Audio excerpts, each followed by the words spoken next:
John Lovelady was chosen by Jim Henson to be a puppeteer for the Muppets. He was trained in puppetry by Frank Oz and performed Crazy Harry on the first season of The Muppet Show.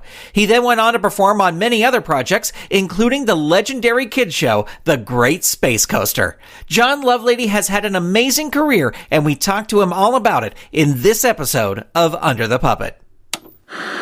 You're listening to Saturday Morning Media. And now, back to our show. Under the Puppet is made possible by the Saturday Morning Media Patreon patrons. To support the show and hear new episodes before anyone else, become a patron. Visit patreon.com/Saturday Morning Media for more information. And thank you for your support. Welcome to the show that talks to puppeteers about the art and business of puppetry. My name is Grandpa Choco, and this is Under the Puppet. Welcome to Under the Puppet. I'm so excited to bring you this episode's interview with John Lovelady.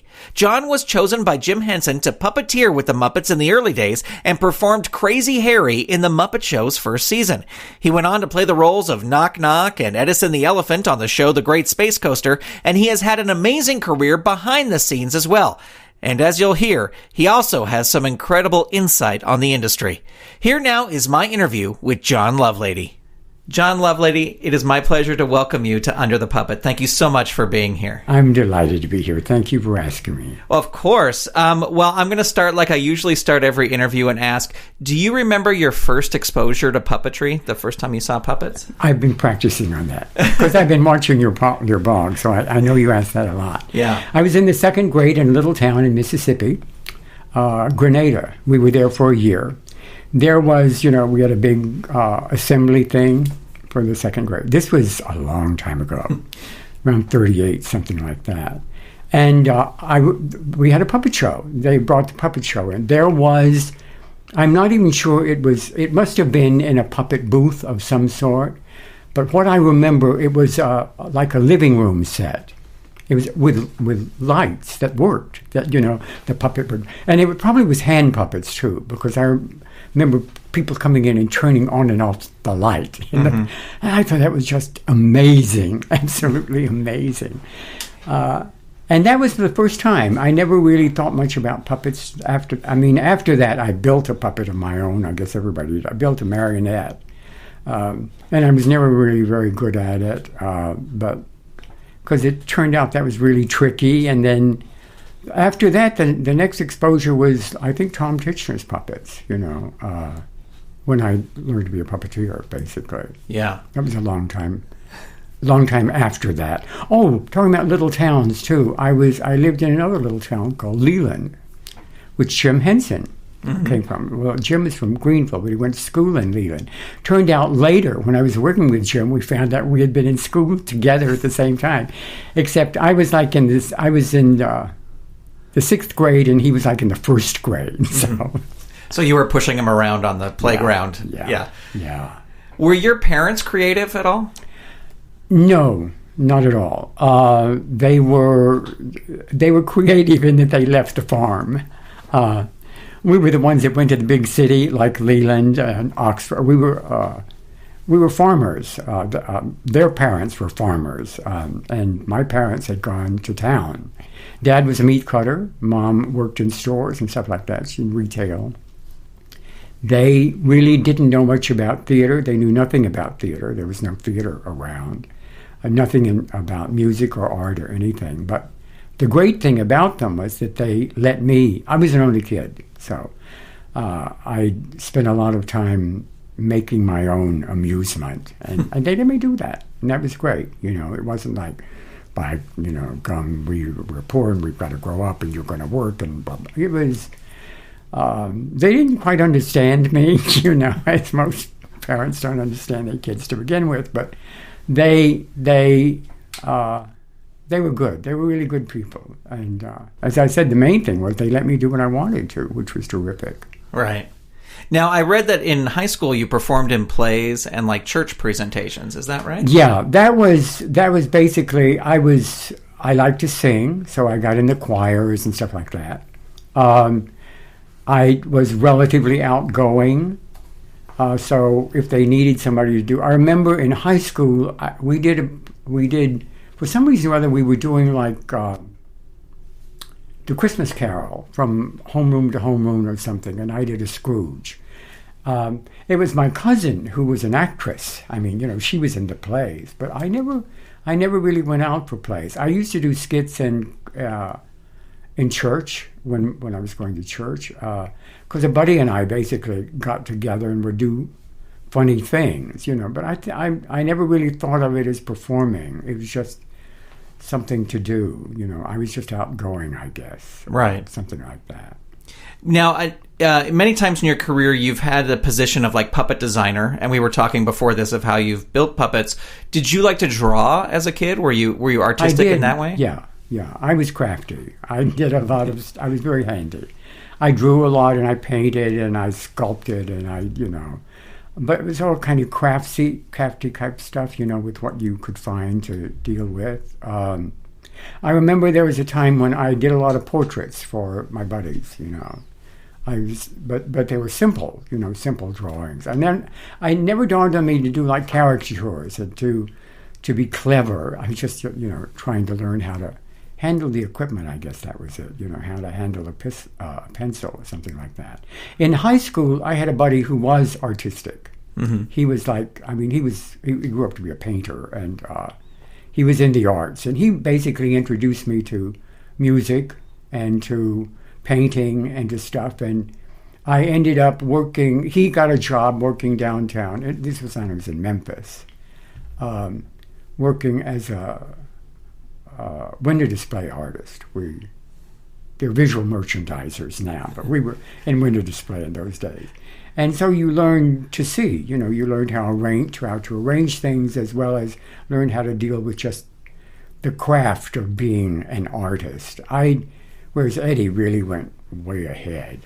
He became quite good. Although when he came to New York, he worked for a display company, and he got me a job. He designed the stuff. And I was in the back, stapling and gluing and getting high on bars. That's Paul said at one point. So yeah. Now, but I read that your goal was actually not performing; it was to become a math teacher. No, that wasn't. I had no goal. Other than when you get ready to get out of high school and you're going to go to college, it's like, what are you going to major in? Right. And it's sort of like, I'm going to be a math teacher because I had a really great math teacher in high school. So it's like, and I like the idea of teaching. Not that I really understood fully what math was about. And I learned my first year in college that I really didn't understand math at all. That there was a whole philosophy behind math that went back to the Greeks and blah, blah, blah, and that kind of stuff. And I was asked my first year in college, because there are a lot of basic courses you had to take. This was at Southwestern in Memphis, which is now Rhodes College.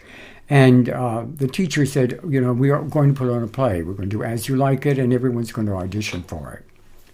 And I got a role in it. And it turned out that Shakespeare, which didn't make a lot of sense to a lot of people, was relatively easy for me to understand. I don't know why, but I really liked the idea of performing. And when we got up on stage to perform, and I was good at it, it was like, oh. And about that time, TV was beginning to come in, and I started getting interested in the little theater and that kind of, went to audition and got shows and got into shows. It was like, people make a living at this. This is a lot more fun than teaching. So that's how I ended up being an actor, basically. Right. And you were also still doing like design stuff too, right? At the time, like for the theater as well? Yeah, I've always been, at the same time, I've always been designing and building. And well, once you learn, it's like when I went to work for the Muppets, I went to work for the Muppets as a puppeteer. The way Jim hired, or at least for that particular production, he suddenly needed 15 or 20 puppeteers. And he only knew like 4 or 5. So they auditioned in New York, and I had met him before, and I thought, I will try. I just needed a job, so I went for the job. And he picked out maybe like 100 or so, and he said, okay, I'm going to give you guys 3 weeks to learn to be puppeteers, and we will keep cutting you down. And at the end, there were maybe 10 of us that he hired out of the 100 or so that he picked from the couple of hundred people that must have auditioned.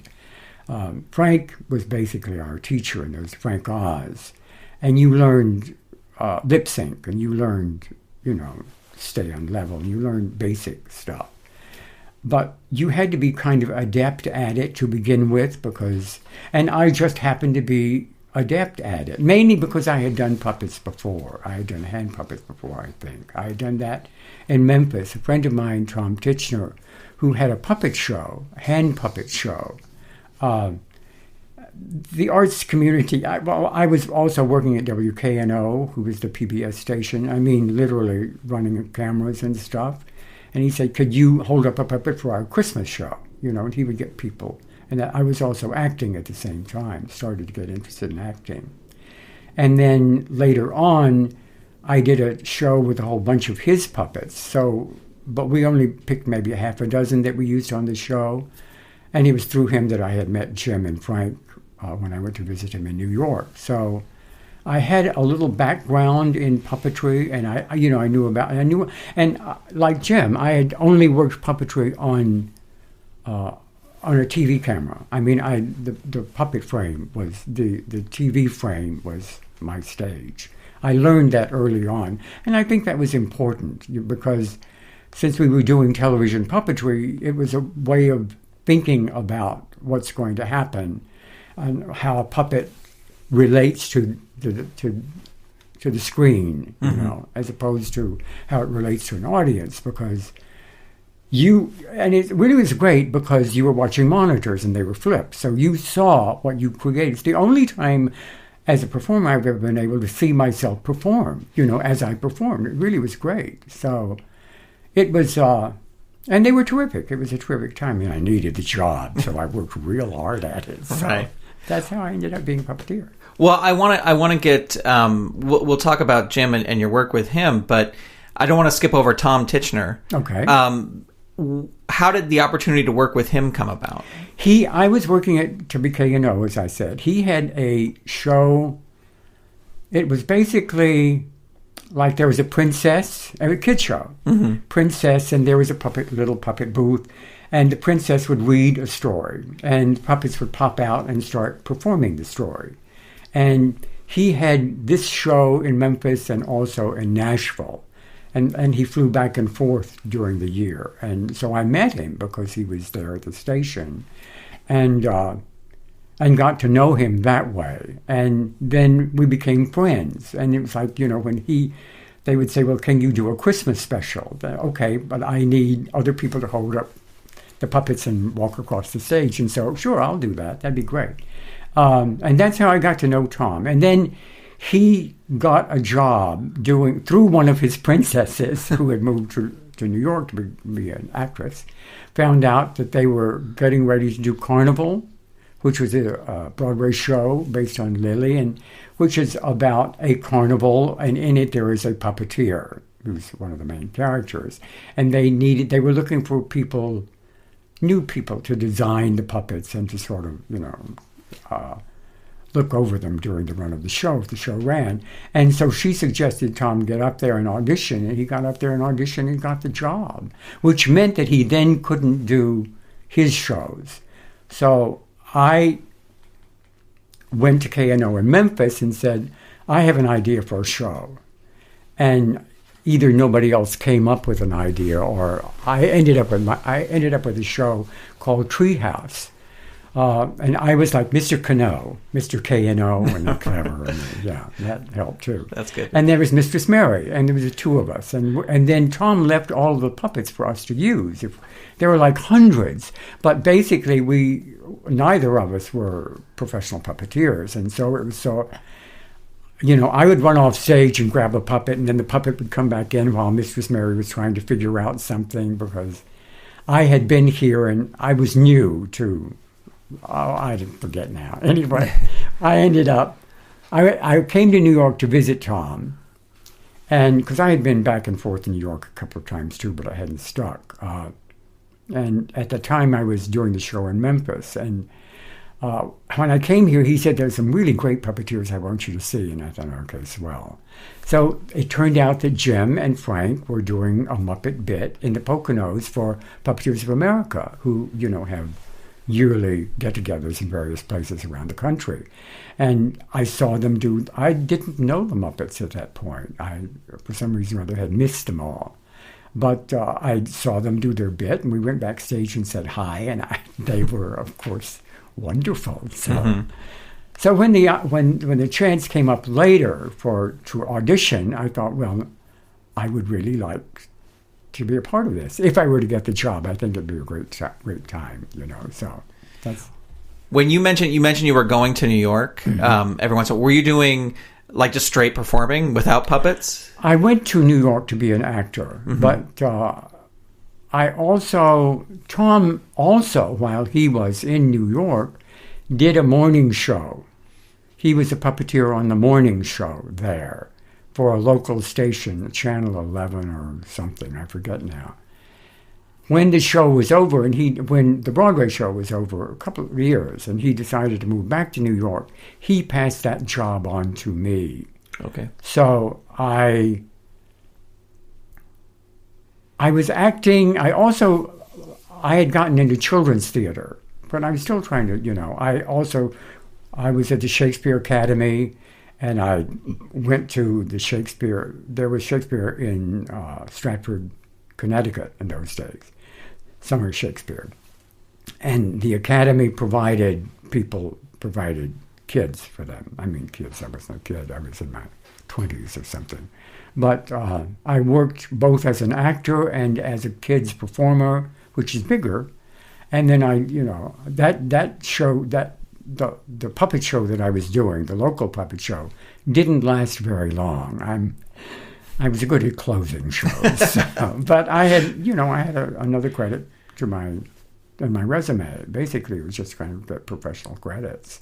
And also, through my acting teacher, I got a couple of shows off Broadway, but they were non-professional at first. It was like she would be teaching at NYU, and he was going to be doing Moliere, and he needed somebody really good to be in his Moliere, and John had done Moliere, so I got the job doing that, I mean, that kind of thing. That there was a lot going on in those days, And basically, I was newly married. It was just a matter of, and she was an actress too. She was in theater too, but a performer. And sort of just, how do we keep paying the rent? That kind of thing.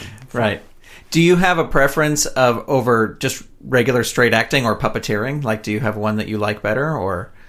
No, I think I really love performing. I really liked performing, and I think a lot of that came from, I grew up with the movies. We didn't have all the things that are available today.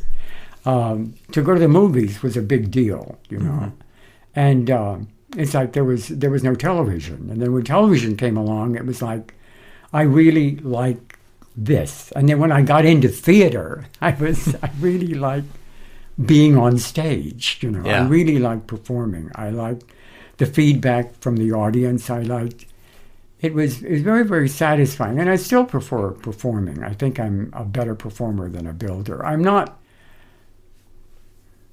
a good performer, but also a lot of that comes naturally. I think you really kind of, in a way, have to go with what skills you are given or what skills you find that you have. It's like, I did not realize that not everybody can lip sync, I mean, not everybody can do voiceovers, not everybody can. I had a tough time when I did Alice in Wonderland, Adventures in Wonderland, because I was the mouse's voice. I was always like underneath something, under a table or something, and I had to go back and lay my voice in later. And that was really tough for me to do because it did not come easily. There are some things that come easily to you and some things that don't. I drew, I handle paint well, I nail, I glue things, I'm good with my hands, or I was in those days. I was good with my hands, and I enjoyed creating as well as performing. But the performing, I think, I really missed performing. When I left Muppets, as a matter of fact, we had just toward the last couple of years in Muppets, I was basically a builder and worked in the shop. Because the first year I was in London with the group, my wife and family. I dragged my wife and family. It was wonderful. Mm-hmm. You know, we worked at L Street, which is a great movie studio, great old movie studio, with wonderful history and all that kind of stuff behind it. And but Jim felt that I was better staying in New York, working at the shop and coordinating with Bonnie, who was running the shop, in London, you know, because it was kind of let's keep things going, but basically we built things in New York and shipped them over to London for them to use. And I discovered that I missed performing a lot. I was still doing kids theater every now and then. And even though it was the Muppets were becoming somebody or something in those days, you know, we had finally gotten a series and all of that, I really wanted to perform. And so... But at the same time, I had been given a chance to be a production assistant or something. I was left here to prepare for our doing the Muppet movie. And that I found really satisfying, to be able to tell, because nobody knew, we'd never done a puppet movie at the time. And it was like, what are they made out of? And how is that? Can we get samples? Yeah, you can get samples. And this is the kind of material. This is what they will be made out of. And this is how they will react in light. And people will be here. And there are bodies underneath. So this is how you will do this scene. And this is how you will do that scene. And I worked really well with the special effects people and all that kind of stuff, getting things ready. And that was really very satisfying. I thought when I left Henson that I had been given a couple of good recommendations that if you decide to stay here, we will really help you get a job because you're good at this. I thought that would be the end of my performing days, but I was ready to. But this was Hollywood, you know. I mean, right. I was working on Mary Tyler Moore's. I mean, it was like,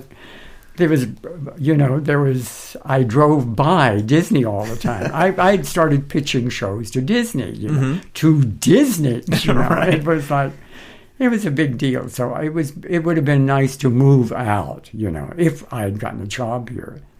As it turned out, my next thing was another kids show where I was a performer and a production person. Somebody else built the puppets. And that, again, was really very satisfying. And that was Space Coaster. So yeah. Well, we'll talk about Space Coaster. I want to get back really quick to the audition and the workshop that you did to get the job with the Muppets, where Frank Oz was teaching you. Yeah. Did anything stick with you during those classes with Frank that you used throughout the whole rest of your career? I think the seriousness of it. Frank was really, really serious about it. Jim was much more relaxed, you know, but to Frank it was a big deal. And if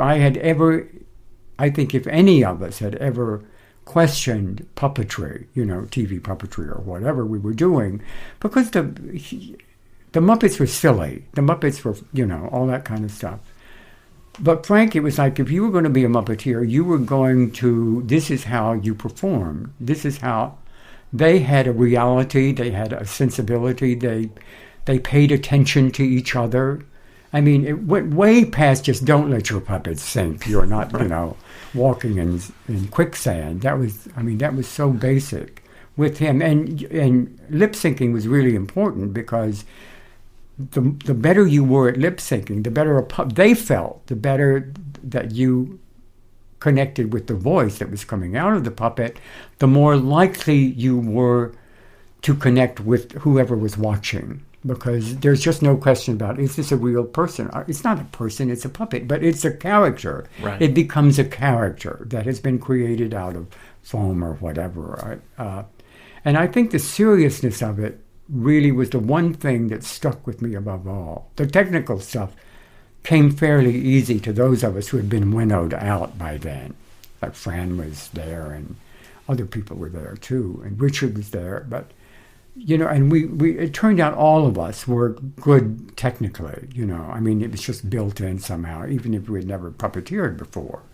But that was, it became, that was like the step into the big time in a way, you know, with people with whom this had been a lifelong, even though Frank was much younger than I am, he came from a whole background of puppetry, you know. I mean, his parents were into it, and they were from Europe and all that. It was a big deal, you know. And it began to kind of sink in that not only if I got this job and stayed working with these people, was it going to be a great job to have and be fun, but it was a part of a history of something that meant something to a lot of people. Yeah. Oh, that was basically it. Yeah. It's not very helpful, maybe. But, no, it actually is. It's because there's a heavy technical aspect of it that I think people think. We're going to talk about this later too, but it's just, puppets are easy to shoot, puppets are easy to film and to get them on the screen. It's like, no, it's not. There's a whole technical side of it. No, and I've been in several jobs that was absolutely that. Right. You get a producer who had never dealt with puppets before, and he had no idea what he was doing, and he thought he knew it all. I mean, how tricky can it be? You just hold it up and you shake the thing, you know. Yeah. And it turns out, you know, they didn't last long, any of them. So because it is tricky. But basically it also has to do with believing in the character that you created or the character that you are filming if you're a producer. It's not your job, basically, to be a puppeteer, but it's your job to understand what their needs are. Right. Which is why we came up with the whole puppet committees from SAG-AFTRA. So, because they just didn't know, you know, that it took all of this background in order to create stuff, and very often 2 or 3 people to create one character. And you needed to deal with those 2 or 3 people the same way that you would just deal with one person as an actor in front of a camera. Plus knowing all of the technical requirements that it takes to create that character. But what they are doing takes 3 people to create. It is that special. It is that unique. It is primary. It is a principle. They are not background people. They are principals. Right. So, and that's what we're going to get paid as a principal salary. So that's right. You know. Well, thank you for that, doing that work. Because, because even today, you know, my friend Russ and I worked on a project, and they were going to pay him SAG, but they weren't going to pay me because I was just assisting. And we had to fight with this. But it was because of the groundwork you laid that we were able to show them, like, this is the way it's done. I'm really glad to hear that. Yeah. Well, I want to talk, speaking of character, I want to talk about Crazy Harry, because you played Crazy Harry in the first season of The Muppet Show. And I know he may not be the most layered personality, but did you come up with that on your own, or were you, like, did Jim Henson say, No, I really don't remember. You don't remember? Okay. It was a character that I was given to do, and I did it. And I could cackle in those days, you know. I could whoop and holler, and I could handle carrying the detonator around with me and pop in. Jim had gotten a little tired of doing Kermit at the time. Maybe that's not, you know, Jim's not here to defend himself. He wanted to do he wanted to step back. And he had done, when we did Sex and Violence, there was another character that's kind of a nebbishy sort of person-y thing. And when we got the show doing the Muppets, he had said, and when I went to London with him, he had said, maybe we can work this character into something that you could do, you know. But the writers never came up with anything because Kermit was great, you know, and the whole setup was great, and also Miss Piggy was starting to really come into her own at that time, and the thing between Miss Piggy and Kermit was just so electrifying that and Jim was really good in that he brought over I would say a good half dozen people, you know, slowly through the seasons to let them work on set, you know, people who were going to be puppeteers or wanted to be puppeteers or special performers, that kind of thing, to give them a chance at doing things. So the fact that we never got around really to giving me a shot at doing that character was just, you know, it was just the way things were. So the fact that I ended up doing Crazy Harry was kind of fun. It was really great fun. Something that I could kind of call my own, you know. Because I did the announcer, which was also that. But I did that when Jerry wasn't around to do it, you know, or that sort of thing. And then, Well, one really fun moment from the Muppet Show that I believe you were involved in here, heavily involved, is that you created and performed the full-body Apache puppet that danced with Rita Moreno. Oh, it was Rita. Yeah, that was great. Well, did you have dance lessons before? I did. You did? I had taken dance in Memphis. I mean, it was like, there was a little dance company that we got to know. I mean, the arts, they were very involved in the arts community, and so I thought, gee, and I was either in my late teens or early 20s, I should take something, I should learn movement, so I should take dance, and so I did that. But that was, and then when I went to Arkansas to get my master's, I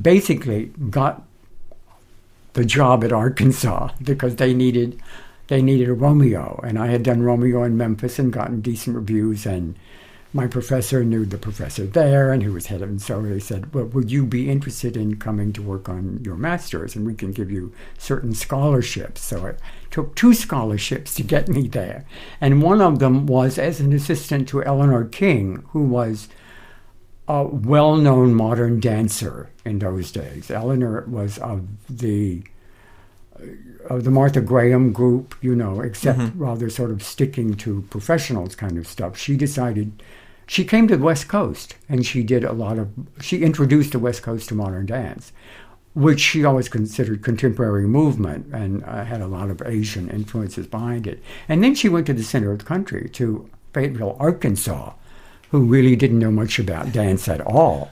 But the great thing, the year and a half that I was there to work with Eleanor, and Eleanor was the kind that said, you get out on stage and you perform. But I don't know how to choreograph. You will learn choreography. You get a piece of music and then you move to it. And that's choreography. Mm-hmm. So I had done a couple of things at Arkansas. Of all the builders, too, that said, I was the only one that had any kind of dance background. And Rita had not done anything in a long time, and she wanted to do something fun and something silly. And so it was like, well, let's do the famous old Apache thing. It's an old bit that, you build a puppet that looks like you, or more or less, and then she throws it around, right. And then, at one point, then it changes every now and then. It's really you dressed up in the same costume. And so that's what we decided to do. It was an Apache number, and it was wonderful to do. I, looked like a Muppet, a puppet, but it was a full body thing that I wore. And it was a great experience. I loved doing it, and I loved working with her. Were you involved in the choreography of it? Like, did you help choreograph it? We had a choreographer. Oh, yeah, we had a choreography there. Gillian Lynn, who went on to do Cats and all kinds of stuff. Jim didn't mess around. I think she was a dame. Is she still around? I can't remember, but no. But basically, it was just what is Rita comfortable doing? It's a very, very simple number. She leans back and she looks grand, and he comes up and tries to pick her up or some such, and she picks him and flings him around, and then she kind of does a couple of steps of her own, and it was all very informal in a way, but. It was, and it took a while to do, but mainly because we came back from a break and the set was cleared because somebody had said the wrong thing to a light guy or something, and everybody decided to go take a break for the rest of the day. So, oh no, yeah, which helped her nerves a lot at that particular moment. But they're a little bit better about that now than they were. So yeah, but that was fun too. It was like, oh yeah, we've heard about this kind of stuff. So, this is how they are in England. That's great. So that was fun. Did you learn any lessons about creativity from working with Jim?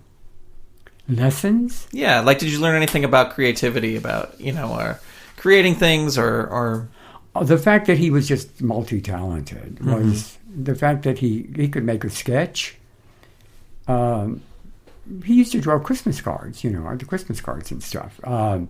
He and his kids would, there was a big thing when you would make clay figures out of stuff. And I was Santa Claus, a little Santa Claus that they made. They made it for a whole bunch of us for Christmas. And also the fact that he appreciated what you did.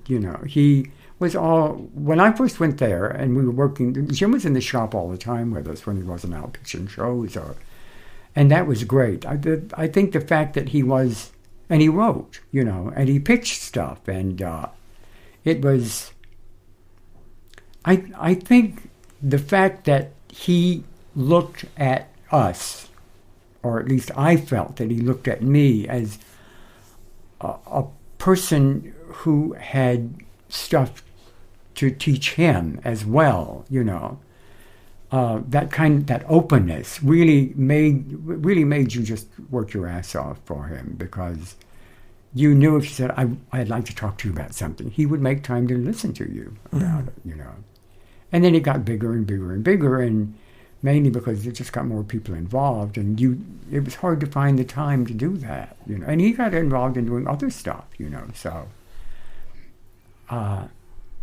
I don't know that was so much a lesson as it was, because the bigger the company got, the less close we were, and there were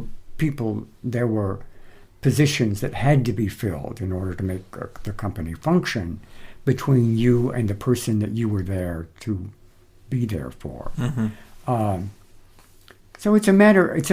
That's a good question, because basically I think it's something that we all have to face as creators and as businessmen, business people.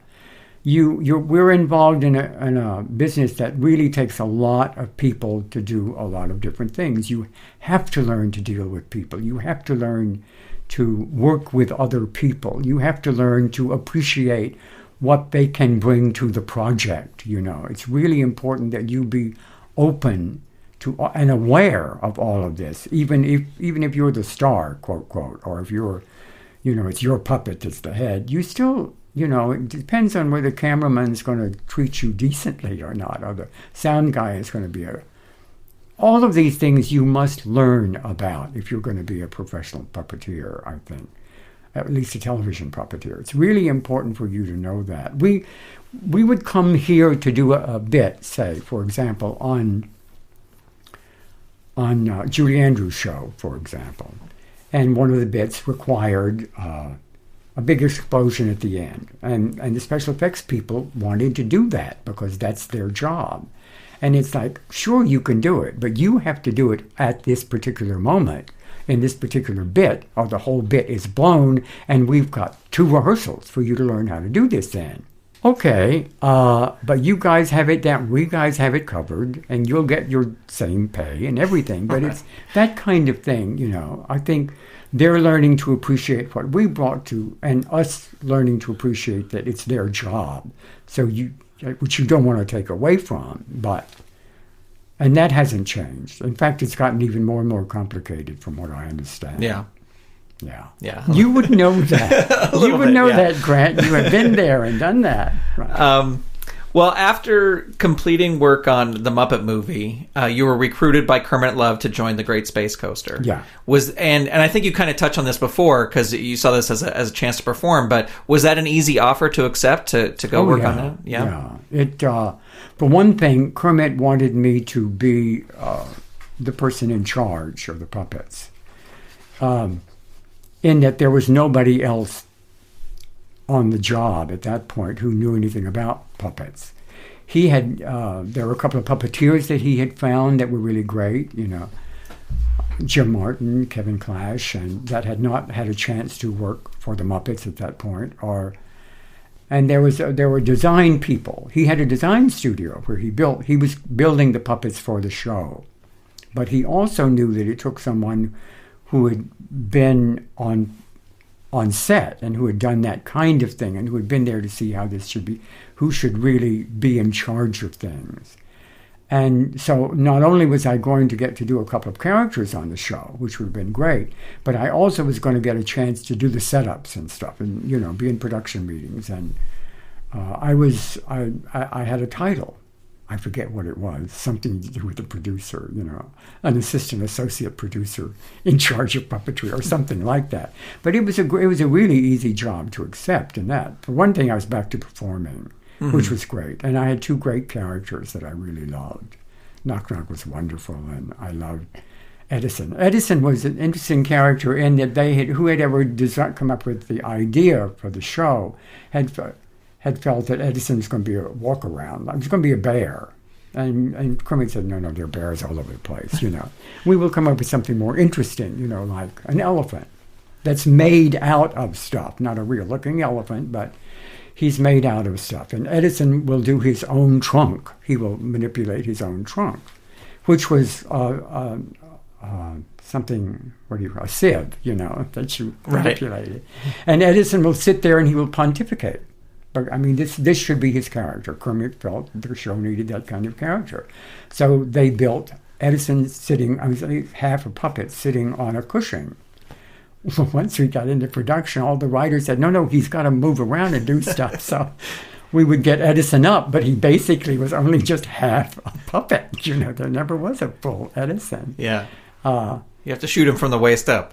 Right? Yes, exactly. They were shooting from the waist up, and there was always that great tension because Kermit wanted to do something that was a little bit more interesting, and the producers wanted to do another Sesame Street, which was, let's not be that interesting. And also they were not nonprofit. It was a profit-making show. It had to fight against a whole bunch of other stuff that was coming along at the same time. So it was a good job. It was an interesting job to be a part of. I was a part of that for 2 seasons, which was great. And it went on for 3 or 4, I think. So. Yeah. Well, before we spoke today, I talked to Jim Martin, who worked on this, and I said, did you give him any advice, or what did he learn from working with you? And he said that you told him to always remember not to forget to breathe. And to just take a moment before. Is that a technique that you use? Is to not forget to breathe? Like, don't get worked up into the performance? That probably came from the fact that it can be, being on set can be very high pressured, even if you're doing a relatively calm show that you've done a long time, there still can be a lot of pressure. And I think we tend not to breathe sometimes when we get kind of frantic about doing stuff. It also depends on the character you're doing. If the character you're doing is very high-strung, and I was the kind of quiet one on the show. Knock Knock was kind of laid back, and Edison was kind of laid back. And Jim's character was, he did the GNU, and Gary GNU was always out there pitching, and Kevin did what's his name, the crazy... Everybody was screaming except me, it seems like, at the time. Yeah. I'm sure that must have been just, take it easy, just keep calm, because you've got the technique down, you've got the character down, everything will be fine. And that's a good thing to keep in mind no matter whenever you're working. It's just, it ain't the end of the world. Right. It means a lot to us, and it means a lot to us at the moment, but this day will pass, and there will be other days. And if you can get through this, having a good time doing it, and I think when you're having a good time, you're also at your best. Yeah. It's everything that you've got can come out when you are relaxed and doing the job that you feel comfortable doing. I think that's important. Well, you also mentioned Kevin Clash, and you worked closely with Kevin on this show. Did you, at the time, was there any indication that of the puppeteer he would become? He was always pretty amazing. Of course, he was amazing. Yeah, you just amazing. My God, why isn't this kid the star? Because you want to be the star. That's why.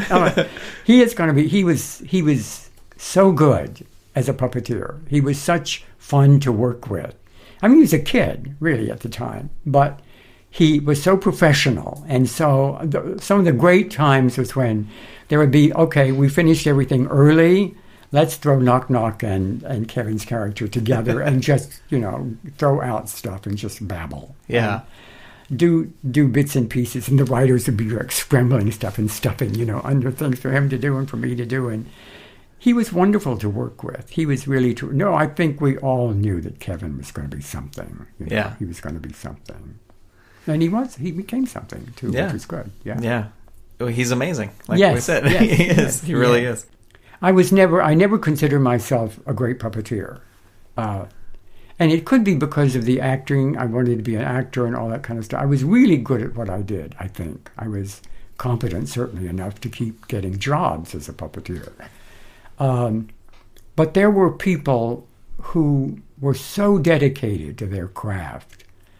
Kevin, I think a lot just came from Kevin, Then there were people like Dave Goes, who Dave wanted to be a part of Muppets from the beginning. He came and spent a year working with us for free, He apprenticed. He learned everything he could. He wanted very much to be the very best puppeteer he could. And I really admired that, because I never had that total dedication toward, I guess, anything. But Dave, I felt, was a natural puppeteer too, but at the same time, he added so much. He was willing to work harder to be even better and better and better. And I think you have to appreciate that there are people, when I say I appreciate the history of puppetry and what it means to a lot of people. It's important to know and to understand and to have a feeling for that kind of craftsmanship and that kind of love for the art, whether you really feel you were fully invested or not. Because there's a lot of stuff I wanted to do. I loved being a producer. I loved pitching shows when I got out here. I loved meeting people. I loved all that kind of stuff. I think there are people who this is what they want to. They simply want to be a puppeteer, or a puppeteer and with a character, I mean, like, there are some puppeteers who finally come up with something and they become those characters, They don't become those characters, but it's important that what they have created is their main focus in life, like Wayland Flowers, doing Madame and that kind of stuff. That was Wayland's entire, the craftsmanship that he brought to what he was doing. I think it was Jim with Kermit. We felt that way about Kermit, but I think Kermit was just Jim too, in a way. He's perfectly willing for Kermit to be blown up or splattered across. That is fine, because he'll build another one, or whatever. Right. There was other things that he wanted to do too, but I think there are some people who are so devoted to that particular art form. I stand in awe of them. I really do, and have always, been grateful to work with a bunch of them, which is terrific. Yeah. Now, you mentioned you left the Great Space Coaster after a couple seasons. Was there another opportunity that enticed you away from the show? Yes, this is something else that people might keep in mind too. Space Coaster was produced by a new company. They had just formed. They wanted to do the next Sesame Street, but they wanted it to be commercial and all of that. And so they went to as close as they could get to the Muppets, which was Kermit, who just helped design their... And Jim would probably know more about this than I would. But they also, rather than being presented with a standard contract, they went to a big fancy law firm on 6th Avenue, and they presented us with 30 pages of stuff. And I said, no, this isn't the way it's done. There's a 2-page contract that comes out with AFTRA, and we signed the bottom of it, and, whatever. No, they wanted our firstborn, as well. And Right. If anything, there was maybe it's the way business worked at the time, but the way we worked at the time, was I won't sign this. I will not sign this because that's not what the union says. The union says there can be certain additions to the contract. And if you agree to those additions or whatever they take away, then it's on your hand. And I don't agree to this. Right. And that's not what I was hired to do. What I was hired to do was what I am doing, and that's what I will sign for. And we went back and forth and back and forth and back and forth. And finally, it's just, anyway, jump ahead. 2 years later, having done the Muppet Show here, having worked with the technical people, met a whole bunch of new people here in town, that we kind of kept in touch. One of my friends here heard that they were looking for a puppeteer to work on a show called Mr. Smith, which Ed Weinberger at the time, who had been involved with Taxi and a whole bunch of other things, he was going to produce. And it was the concept of the show was there was an orangutan who had gone through an experiment that the government had done. And he had turned into a genius human being. But he was an orangutan. So, good job. Okay. So they didn't have, somehow they had gotten far enough, and with everybody here, auditioning for it and trying for it, they had decided somebody from New York they would try. So the production assistant knew me and knew that my background and whatever, or learned it very quickly, and he put in a word, and so I auditioned for it. And I got the job. I mean, I was offered the job. The job was to puppeteer the puppet. And there would be an assistant puppeteer. They hadn't even decided who's going to do the voice or anything, so there was a chance that maybe I could do the voice of the puppet. But the puppet was like being built. It's already, which I said is not a good idea. You don't. But, so I went back to New York and said, I've got this job. And it's going to be a big deal. I mean, it was a big, expensive, shot on the Paramount lot and the whole thing. It was going to be, there was all kinds of people involved in it. It was going to be a big, the big comedy of the year kind of thing, or one of the big comedies of the year. And it was a chance for me to take another step up. So I said, we could work out. We could, Knock Knock can be in L.A. and she can do voiceovers. I mean, there's all kinds of stuff we can come up with. And I will just do this, and then I'll come back here, and I'll do, I was all ready, and they said, no, you can't do that. You've signed a contract, and you're here, and we're not going to let you go. And I said, but it's Paramount. It's Weinberger. Don't you understand? I mean, I'm going to be able. No, you can't sign. Then I got to thinking, I've signed a contract. No, sure enough, I never signed a contract because of the lawyers wanting it to be more complicated than it was. I had never signed a contract, and so I could walk out without it being on anybody's head other than the fact that I left the show. But there were people that could replace me, And I kept hoping that they'd come to their senses and that that we could do wonderful back and forth things or whatever, There's all kinds of stuff that could be done in those days. But because I left the show, and then I came here to L.A. and did Mr. Smith, and it was another experience beyond belief. It was a wonderful experience. I loved it. It got terrible reviews, but it was a great experience to go through. It was a great experience to go through in L.A. too, particularly because I made a lot more friends on the technical level and met a lot more other puppeteers. But it was terrific, I was sorry that it didn't go. I thought it was a great show, of course. Yeah. Now, in that show, they had a real orangutan too, right? Yes, did they ever. The orangutan, CJ, the guy who had done the Clint Eastwood movies and everything. Working with an orangutan is an experience. First of all, they have 7 times the strength of a human being, of a person. You do not mess with orangutans. Yeah. We had a great trainer, whose name at this point escapes me, a really terrific trainer, but who was very good about teaching us how to work with CJ. And I loved him. He was wonderful. But there was one experience where an actor came, I was doing a bit, and he just startled CJ at one point when he had been told not to, and CJ just sort of laid a hand on his shoulder, which weighs a ton. Have you ever been clutched by an orangutan? I have panicked. not. It can be a startling experience, really. That was another experience where they had gotten ahead of themselves. They had the puppet.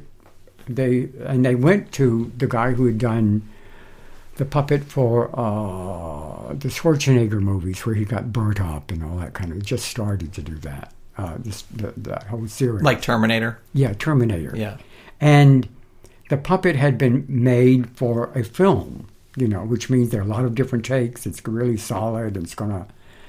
It wouldn't budge. You couldn't, it was on a steel thing, And I thought, no, we got to make this match that that animal who's very, very fluid. So we kind of had to take out all the inside and start all over again. But again, I worked with a bunch of people that thought they were really doing their job, and I was really going to say, it looks great, but it won't work. Right. And they would say, oh, okay, what do we do? And they did it. And it was a terrific experience because of that, It was really wonderful. I thought we did a good job of matching CJ and everything. Caleb Young was the other guy. Caleb Chung was the other guy, my assistant with that. So Caleb went on to design for Mattel and all kinds of stuff. So it was great. Yeah. Well, did you, when you were working on that show, would you watch CJ to see how he moved to kind of inform how you? Of course. Do? Yeah. You can't. If you're going to be matching something, you can't. You can't not. Right. And particularly if you were going to be matching an animal who may change his mind during a take. Right. That's another thing that it was really hard to get used to on production end's part. It's like, okay, we're going to redo this, and you do exactly what you did in the last couple of takes. CJ maybe had been tired. He was ready for his Coke at that moment, and he just wouldn't budge, It's like, well, okay, instead of him coming in and pausing at the door and turning on the light, as you said, just have him come in and go to his desk.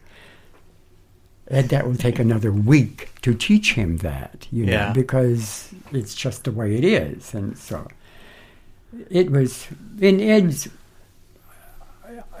he had never done a show with a child. He had never done a show with a puppet. He had never done a show with an animal. And he was doing a show with all of three, right. And the fact that he survived it, I guess, is a good thing. The fact that you all did get a hand on you by CJ. Oh, yeah. There was an interesting show. One of the shows was that CJ's brother came to visit. His brother's still an orangutan, I mean, CJ is a genius, human being. Right. And the two of them on set together, because I can't remember whether they really were related or not, were just kind of, because he's in a suit and tie.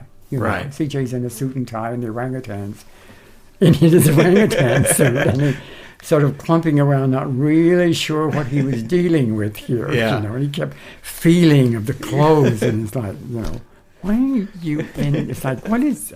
It was an interesting day. It was a great show to do. It was a really fun show. Yeah. Well, you also were a puppeteer and builder on the Sid and Marty Krofft's DC Follies. I was mostly a puppeteer. Okay. Randy Semper did most of the puppets. He was a great sculptor and puppeteer builder, and I worked with Randy before, and he really understood what it took to make them as light as possible, make them work as well as possible, and be available to fix them when they don't, And he was great to work with on that. From that. I didn't do a lot of building. Mostly was sort of suggestions of stuff and checking to be sure that their costume department and everything was sort of coordinated kind of stuff. Mostly a puppeteer on set, which was also great. Yeah. Yeah. Well, you mentioned earlier your work on the Disney Channel's Adventures in Wonderland, playing the Dormouse, and you mentioned when you talked about it how you were always crammed into certain places and under tables and all that kind of stuff. What advice do you have for puppeteers about making sure you don't get injured or hurt in all those things what worked for you when you were getting shoved in all those places? I think like with everything else, the advice is to be as aware of everything as you possibly can. If you're going to be doing puppetry, it's a very physical thing to do. It's probably more physical than acting, but you know that how you treat your body and how you keep your body going is important to you, because more is going to be asked of you than, say, might be. It was like a dancer in a way, If you're no, I'm not going to be a dancer. I'm just going to be an actor. Well, okay, I'm going to be a dancer, and I'm going to be exposed to the possibility of blah, blah, blah. Same way, well, I'm going to be a puppeteer. Then I'm going to be exposed to the possibility of, it's like you're going to be covered in a green thing you can't see, and you've got four, and six other people come along, and are you going to trip and fall and break your ankle and not be able to work for the next day? Or, if you do trip and fall, are you good at that so you won't break your ankle? Right. I think just being aware of the job that you want to do in general is really important. It's like if you're going to be doing voices, you take care of your voice, If you're going... and it depends on what you want to do, too. If you want to expand, you're just not going to be doing a left hand, or you're just not going to be doing designing. You want to become a performer. A performer performs with his or her voice, his or her body. So you just make an effort to stay as healthy as you can and treat your instrument with intelligence and awareness. Be aware. I think like being a puppeteer, because you're creating characters, it's really important for you to be aware of not only yourself as the instrument through which those characters are going to be created, but you be aware of how people move, how they handle themselves, how they carry their body, what they do with their face, what they do with their, You just start becoming really, really super aware of how people communicate, because the whole point of art, the whole point of theater is to communicate. You're trying to get a character across who is going through a certain thing that you want the audience to be empathetic to. And you can get lost a lot when a lot is going on around you, and and you need a job, and or the car goes bad, or whatever, another kid comes along, or whatever, you sometimes can get lost in just the minutia of being, not the minutia, the other word, of being how to get through life. But I think what you're going to fall back on, as a really old guy at this point, who doesn't puppeteer anymore and doesn't act, well, I do act occasionally, but you can look back and say that I brought a certain amount of craftsmanship to the art that I'm proud of, and I think you need to be able to say that at the end of your career. I did my best, and one of the ways to do your best is by becoming aware of everything around you and what involves what you do. Yeah. So. Yeah, no, that is great. Well, as we're finishing up here, I would like to ask, do you have a favorite character that you performed over the years? Probably Knock Knock. Mm-hmm. Yeah, I love them all. They were great fun. And I remember with the Muppet Show, we would be doing those dancing, anythings, and they just have one or two lines and everything. Yeah. I loved those silly characters that we would do, because, you had to work your way to the camera to be sure you said your lines the same, and then you went on. But Knock Knock I was getting older then, and Knock Knock had lived, and she had an approach to living, and she was surrounded by all these nutty things, Yeah. I was always, for some reason or other, I was always like the oldest one on the set, the oldest puppeteer or the oldest whatever on the set. She has great affection. I have great affection for her, But. Yeah. Well, out of all the things that you've been able to do in your amazing career, what has been the highlight of your career? I don't know that there really is one. I think maybe we were doing the Muppet movie, and Jim had said, we can all be in the Muppet movie. And I had the kids, and my wife was here. And we were doing like a big carnival scene in the Muppet movie. And we were on the lot, at CBS. And they had created this whole set thing. And we just walked through it, It has nothing to do with acting or performing, but it's just sort of being a part of an industry that I really love.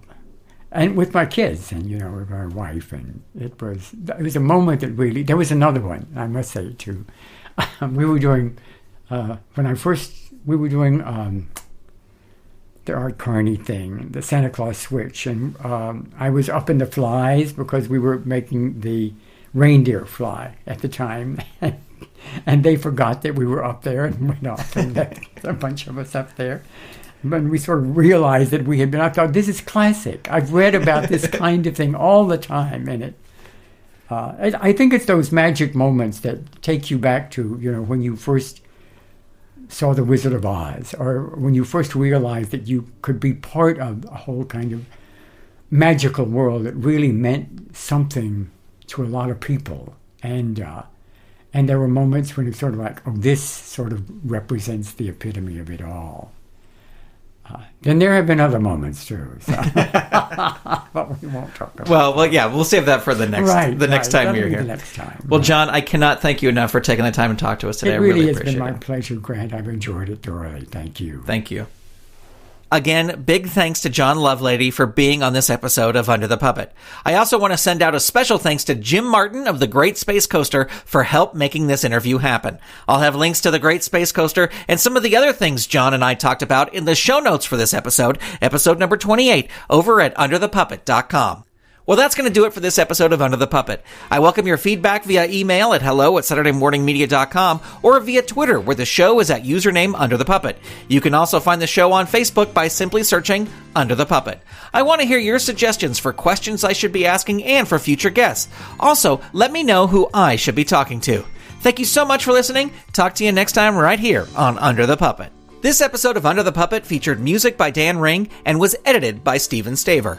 Under the Puppet is a production of Saturday Morning Media and is made possible by the Saturday Morning Media Patreon patrons who've gone to patreon.com/Saturday Morning Media and set up a monthly pledge for as little as $1 a month.